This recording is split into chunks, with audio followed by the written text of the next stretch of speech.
Welcome back guys to another video. This is my 2024 Monaco Grand Prix driver ratings. And as usual, enjoy! Let's start off with Logan Sargent then. Started 15th, finished in the same place, 15th. 3 out of 10, I think. Honestly, I don't really have too much to say. He went out in Q1, only started 15th because of the Haas being disqualified in quali. Now we move on to Alex Albon. Started 9th, finished 9th. 8 out of 10. Amazing job from Albon, dragging his Williams into the Q3 and eventually turned that into points.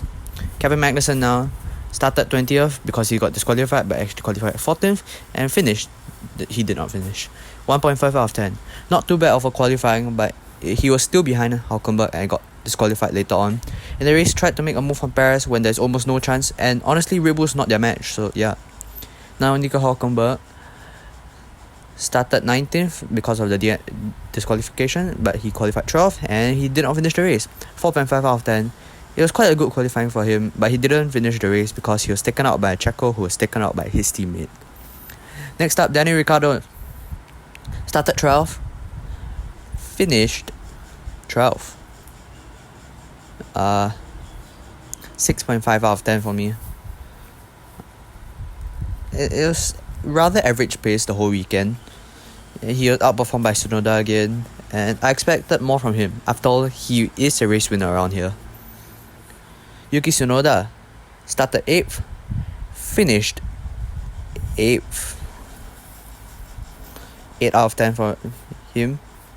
Great pace, asserting his dominance against the rest of the midfield pack. Zhou Guanyu started 18th, finished 16th. 2 out of 10. Qualified at the back of the grid, only started 18th due to both Haas being disqualified. And he couldn't match Bottas' pace as well. Bottas started 17th, finished 13th. 3.5 out of 10. Bad qualifying, but he still beat Zhou. In the race, he was the person who brought some overtakes to it, making it slightly entertaining. Now we move on to Esteban Ocon. Started 11th, finished DNF. 1 out of 10.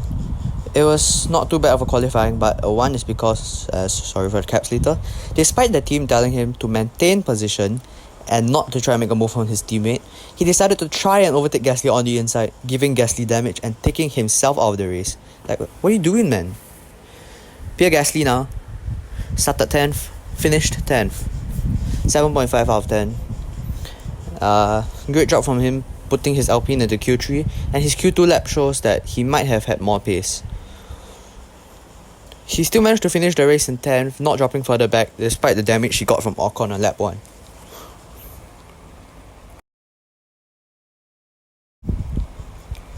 Now moving on to the Aston Martins, starting with Lance Stroll. Started 13th and he finished in 14th. 1.5 out of 10. He somehow beat Alonso in qualifying again this season, and in the race he hit the barriers, forcing him to pit despite Alonso playing second fiddle to him, trying to help him, which I don't think that's a very nice thing to do. Next, as mentioned, the other Aston Martin driver Fernando Alonso starts 14th, finished 11th. 3 out of 10. Not sure what happened to his form recently. He was knocked out in Q1 once again, and he played the team game this time for Stroll during the race, sacrificing his own. He still finished 11th. So I don't know, and I think 3 out of 10 suits him. 2 McLarens now, starting with Oscar Piastri. He starts second, finished second. 9.5 out of 10. Very good race for him. He outperformed Lando and beat him in the race. He usually struggled with tire management, so that was good for him. Next up, Lando Norris started 4th, finished 4th. 8 out of 10 for him. He finished behind both the Ferraris and Piastri, which might hurt his momentum, but I believe he is fine, and I think the top 2, he did secure his place in the top 2 teams position ahead of Red Bull and Mercedes here. George Russell's the next driver I'll be rating. Started 5th, finished 5th. 7.5 out of 10. He managed to drag his mediums to the end of the race, which the others, including Max and Lewis, couldn't. P5 for Mercedes is also a pretty good result, especially when he's ahead of Verstappen. Lewis Hamilton up next, started 7th, finished 7th, 6 out of 10. He was outpaced by Russell this week. It was not bad, I guess. He seemed faster in practice and Q2, so it was slightly disappointing from him. Carlos Sainz, the first Ferrari driver to be rated. Started 3rd, finished on the podium in 3rd. 8.5 out of 10. Nice job a podium here in Monaco, but he finished behind Leclerc and Piastri, which I guess isn't too bad, cause all three of them are talented drivers. He got very lucky after his first lap incident. He could have easily started at the back of the grid if not for Zhou not passing the Sector 1 detector.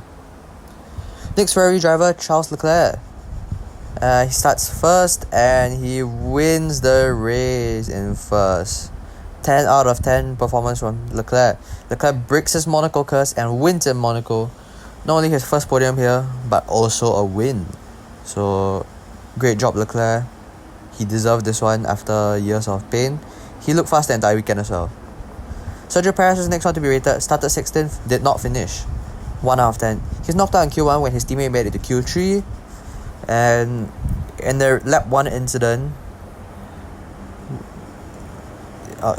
Red Bulls did struggle a bit here. Lap 1, not turn 1, sorry. It was both parties' fault but more of Magnussen's. And finally, we have the reigning world champion, Verstappen. Started 6th, finished 6th. 6.5 out of 10. A race that he finished, but not on the podium. He even finished behind the Mercedes. He should have started on the front row, honestly, but he clipped the barrier on his flying lap and it was messed up. Couldn't make up any positions in the race as well, so therefore the grade. It might seem a bit low, but okay. Anyway, that's all for this video. Make sure to like and subscribe if you enjoyed this content. And I'll see you guys in the next one. Goodbye.